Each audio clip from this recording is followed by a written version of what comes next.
किती दिवस झाले? प्रशासन मला रोज विचारते मधुकर, वडिलांना सांगता येत नाही का आधी माझं शिक्षण मग बाकी सगळं ते? काय सांगू सर, आणि कसं सांगू? गेल्या वर्षी बहिणीचं लगीन झालं, 2 लाख रुपये हुंडा घेतला आणि 1.5 तोळ सोनं. तवा काढलेलं कर्ज भेटलं नाही तर चुलत्यानं केस टाकली वावराच्या वाटण्याची. तिथं पैसा गेला, केस हरलो, घराच्या वाटण्या झाल्या. आता तर कुणाच्या घरात राहतोय सर. इकडून उंदीर येतोय तर तिकडून घुस येत्या. पावसाळ्यात अख्खं घर गळतंय. घरातली भांडी कमी पडते, पण पत्र्याची पानं काय गळायची थांबत नाही. बाप गावलती काम करतो, उचलापासून गुरं राखतो. तरी बी आज भाकरी खाल्ल्या तर उद्याची काळजी वाटते. आई रोज वाटी घेऊन येतात, त्याचं घर टिपती. कुठनं आणू पिलं पैसे? आणि कसं म्हणू बापाला, या सगळ्यापेक्षा माझं शिक्षण महत्वाचं आहे.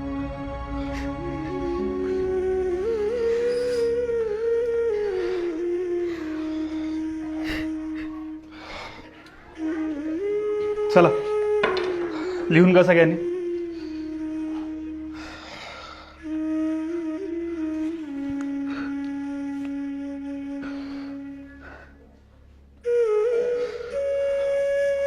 मधुकर, याच्या पुढे असलं वर्गात काहीही सांगायचं नाही. याचा कुणावर काही फरक पडत नाही, कळलं का? प्रशासनाने नेमून दिलेली फी तुला द्यावीच लागेल.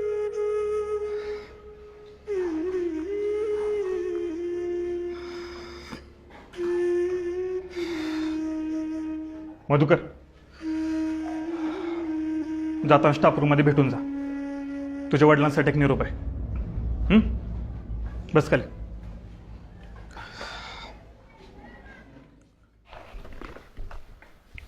आत येऊ का सर?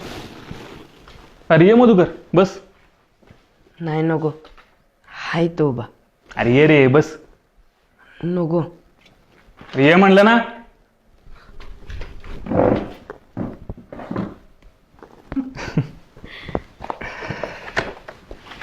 मला सांग, कोण कोण असतं घरी?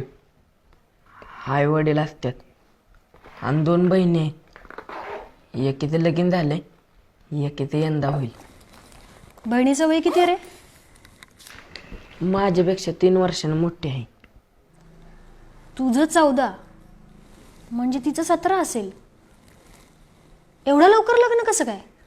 कधी कधी परिस्थितीसमोर हात टेकावे लागतात मॅडम. सगळीकडेच तुमचे सरकारी नियम लावून चालत नाही. शिक्षक असून तुम्ही असं म्हणता कांबळे सर? अहो, शाळेपेक्षा बाहेरच्या जगात जास्त वावरणारा शिक्षक आहे मी. घरात तरण्यापुरीला ठेवून रानात जाणाऱ्या बापाच्या जीवावर उचललेल्या वजापेक्षा जास्त दडपण येतो. आणि तेच मनावरचं ओझं हलकं करण्यासाठी तो तिच्या लग्नाची घाई करत असतो. अहो पण तिने शिक्षण घ्यायला हवं होतं असं तुम्हाला खरंच नाही वाटत? अहो मॅडम, याच्या शिक्षणासाठी पैसे नाहीत त्यांना, तर मुलीच्या शिक्षणासाठी कुठनं असणार आहेत? अहो पण सगळं फुकटच आहे ना. जेवण, पुस्तकं, कपडे सुद्धा. तेवढंच फुकट आहे मॅडम. शाळा दुपारचं जेवण देते आणि त्याच जेवणाचा डबा आणल म्हणून पोरांना शाळेत पाठवणारा आईबाप बघतो ना, तेव्हा त्याच व्यवस्थेचा भाग असल्याची चीड येते. घरी भाकरीची तरा असल्यावर काय वाटतं याची झळ तुमच्यापर्यंत पुचली नसेल म्हणून तुम्ही असं बोलताय मॅडम. अहो, ज्या घरी भाकरीसाठी आईबाप रानोमाळ फिरतात त्या घरचं सगळं त्या मुलीलाच बघावं लागतं की. आणि कसं आहे मॅडम, तुमच्या भूमितीतल्या गोलापेक्षा भाकरीचा गोल जास्त मोठा असतो तिच्यासाठी.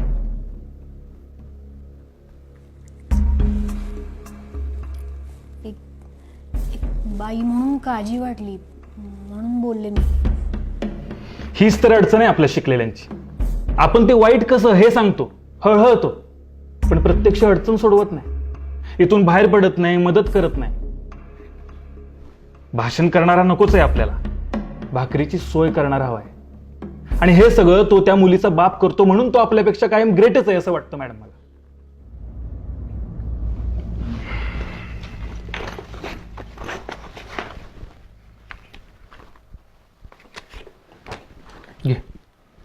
अहो नाही नको, बापाला सांगितलं करतील ते.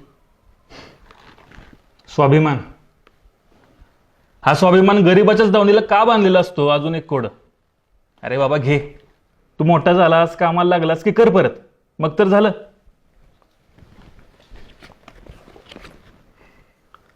अहो फी फक्त 750 आहे, हे जास्त आहेत.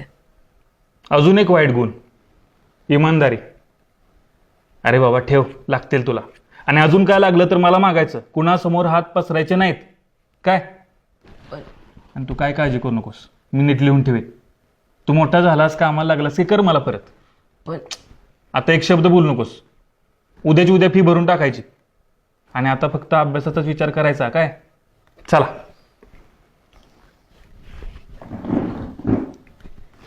अरे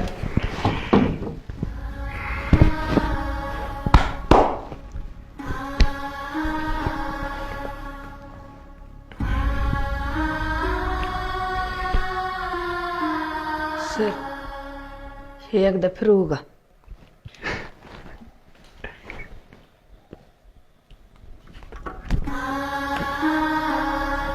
येतो.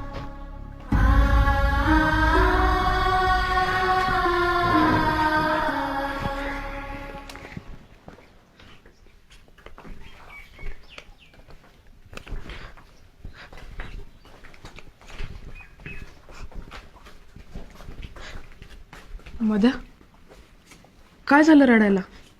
सर रागवलं का? नाही अभ्या, फीचे पैसे दिले सरांनी.